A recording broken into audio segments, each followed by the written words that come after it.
안녕하세요. 이번 시간은 원천징수 제1강 근로소득에 대해서 알아보도록 하겠습니다. 그래서 근로소득 원천징수에 대한 개괄적인 설명을 조금 드릴 거고요. 그 다음에 비과세 근로소득에 대해서 설명해 보도록 하겠습니다. 혹시 소득공제를 먼저 1강으로 보신 분들은 제가 순서를 조금 바꿨으니까요. 요거 먼저 들으시고 그 다음에 소득공제를 들으시면 감사하겠습니다. 자, 그래서 1강 요번 시간은 2페이지가 끝이에요. 2페이지는 내용들을 다 설명을 할 건데요.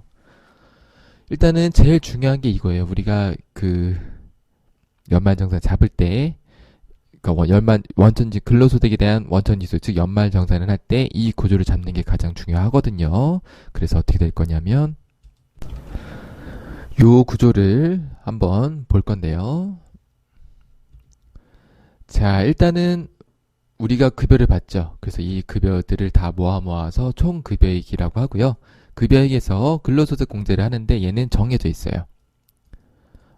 법에서 정해져 있습니다. 그래서 상용 근로자가 있고 일용 근로자가 있는데 상용 근로자는 이렇게 하고 일용 근로자는 이렇게 하라고 되어 있는데 우리는 원천징수하는 거니까 연말정산하는 거니까 상용 근로자에 대해서 하는 거고요. 그렇죠?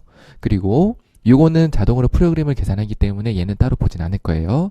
그래서 총 급여액에서 근로소득 공제를 되면 얘를 근로소득 금액이라고 하고요. 여기서 이제 우리가 배울 게 소득공제와 세액공제예요. 그렇죠? 소득공제가 돼서 과표가 나오면 여기다가 세율도 정해져 있어요. 그래서 근로소득 금액에서 소득공제를 뺀 다음에 과세표준을 구한 다음에 거기서 세율을 곱해서 산출세액을 구하고요. 그 다음에 거기서 세액공제를 빼고 결정세액이 나오면 기납부세액을 해서 차감납부세액으로 연말정산을 납부하거나 환급하게 되는 구조입니다. 그래서 이 구조를 알아두시면 나중에 이 다음에 학습할 때 상당히 도움이 될 거예요. 그래서 우리는 알아볼 거는 총 급여액을 어떻게 계산하는지, 그 다음에 공제는 자동으로 산식에 의해서 나오니까 얘는 빼고 소득공제는 어떤 식으로 되는 건지, 그리고 여기에서 산출세액이 나오는데 이 산출세액 중에서 세액공제는 어떻게 되는 건지, 우리의 핵심은 이렇게 세 가지입니다.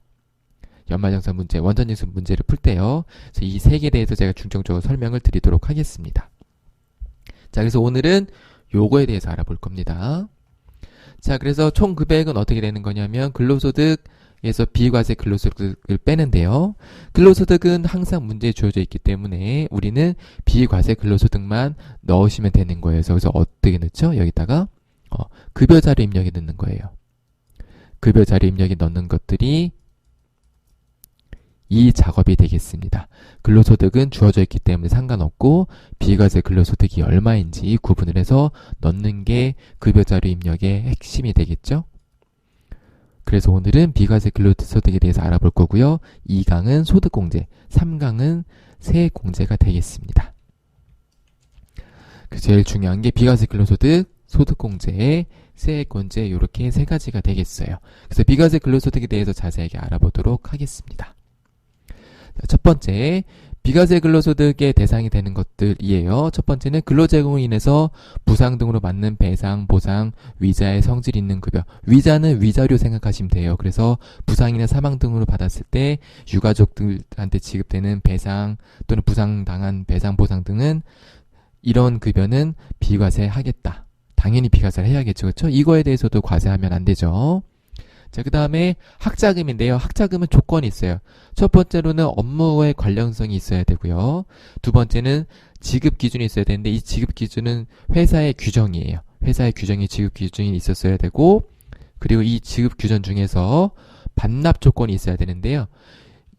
학자금을 받을 때 예를 들어서 내가 대학원을 다닐 수도 있겠죠. 대학원을 다니게 되면 보통 대학원이 2년 반 정도 넘게 다니거든요.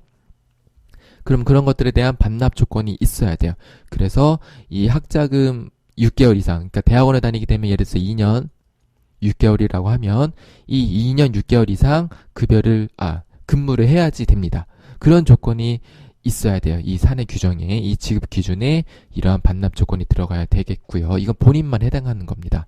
그래서 근로자와 가족은 학자금을 과세해요. 그러니까 근로자 가족한테 지급하는 학자금은 과세 대상이고, 학자금이 과세 대상이 아니려면 본인한테 지급해야 되는 건데, 이 본인한테 지급되는 학자금이 업무 관련성이 있어야 되고 지급 기준이 있어야 되고 반납 조건도 이 지급 기준에 포함이 되어 있어야 된다. 이렇게 알아두시면 되겠습니다.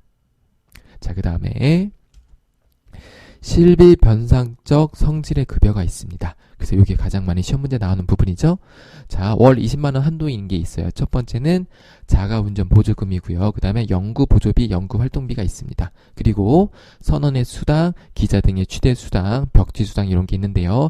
가장 자주 나오는 게 이렇게 세 개인데 그 중에서 얘는 잘 안 나오지 않고 이거 1번, 2번이 가장 많이 나오죠. 그리고 자가운전 보조금은 조업원 차량을 이용해야 되고요. 플러스 실제 여비를 지급받지 않아야 되고요. 플러스 얘도 마찬가지로 사내 지급 기준이 있어야 됩니다. 그래서 이 중에서 한 가지라도 만족하지 않으면 자가운전 보조금은 비과세가 아니라 과세로 바뀌는 거예요. 이렇게 알아두셔야 되고, 두 번째는 연구보조비와 연구활동비가 있는데 우리는 보통 시험 문제 중소기업으로 나오기 때문에 얘를 기억을 해주시면 좋습니다. 그래서 중소기업이나 벤처기업에 기업부설 연구소나 연구개발 전담부서에 있어야 돼요. 그래서 중소기업이 아닌 경우에는 이게 대상이 안 됩니다. 그리고 뭐 정부단체 기관에서 받는 것들도 대상이 되는데요. 얘는 잘 나오지 않으니까 무시하시고 중소기업과 벤처기업이어야 되고 그 다음에 기업부설 연구소나 또는 연구개발 전담부서에 근무를 해야지 됩니다. 그 다음에 선원의 승선수당도 월 20만원 이내에서 비과세가 되고요. 기자 등의 취대수당도 마찬가지고 벽지수당은 뭐냐면은 법령에 의해서 정해진 벽지가 있어요. 벽지가 뭐냐면은 외지 있죠. 그러니까 막 동떨어진 곳들. 동떨어진 곳에서 근무를 하는데 시내가 아니라 동떨어진 곳에서 근무를 하는데 이것까지 보장이 되지 않으면 더 근무를 안 하려고 하겠죠. 그래서 이거는 최소한의 법령에서 보장해주는 비과세 근로소득이 되겠습니다. 다음 한도가 없는 경우가 있어요. 실비 변상적 성질의 급여인데 1번 월 20만원은 얘네들이 월 20만원 이내 한도에서만 되는 거고 얘는 한도가 없어요. 그래서 일증료, 숙직료, 여비, 여비교통비, 작업복, 천재지변 및 그 밖에 재해로 받는 급여 등은 한도가 없다. 그냥 그렇게 알아두시면 되겠고요. 다음 복리후생적 성질의 급여가 있어요. 그래서 뭐가 있냐면 자, 이렇게 두 가지가 있거든요. 첫 번째는 식사대예요. 또는 월 10만원 이하의 식대. 그래서 얘는 사내급식이나 쿠폰 등으로 제공받지 않아야 돼요. 그러니까 식사대를 10만원 받는데 사내급식도 받는다. 이거 둘 다 받으면은 과세가 되겠죠. 그렇죠? 그래서 사내급식이나 식사 쿠폰 등으로 제공받지 않는 근로자이어야 되고요. 그런 사람들이 월 10만원 이하의 식대 또는 식사를 받으면 비과세 근로소득이 되겠고요. 두 번째는 월 10만원 이하의 출산 또는 육아 보육수당이에요. 그래서 출산은 뭐 1회만 되는 거고요. 보육수당은 6세 이하여야 되는데요. 이 6세 이하의 기준이 있어요. 나머지 것들은 웬만한 것들은 다 기준이 1월 1일이 아니라 12월 31일 말일자 기준이거든요. 근데 얘만 예외적으로 1월 1일 기준입니다. 6세 이하 기준인데 얘만 예외적으로 1월 1일을 기준으로 한다 라고 알아두시면 되겠고요. 그리고 자녀 수와 무관합니다. 그래서 얘네들도 10만원 이하까지는 비과세 근로소득이 되겠습니다. 자, 그 다음에 시간의 근무수당 및 선원의 생산수당이 있는데요. 이게 뭐냐면 요거예요. 제가 요거 하나만 표시를 했는데 이게 좀 부족해서 공간이 부족해서 하나만 표시했는데 생산직 근로자 또는 선원도 마찬가지로 똑같이 적용이 됩니다. 그래서 월정의 급여 210만원 이하여야 되고 플러스 직장과세기간의 연봉이 3천만원 이하여야 돼요. 그러니까 이거 세 개를 만족해야 돼요. 첫 번째는 생산직 근로자이거나 또는 선원이거나 두 번째는 월정의 급여가 210만원 이하여야 되고요. 세 번째로 직전과세기간에 3천만원 이하인 사람들이 받는 시간의 근무수당이나 선원의 생산수당이에요.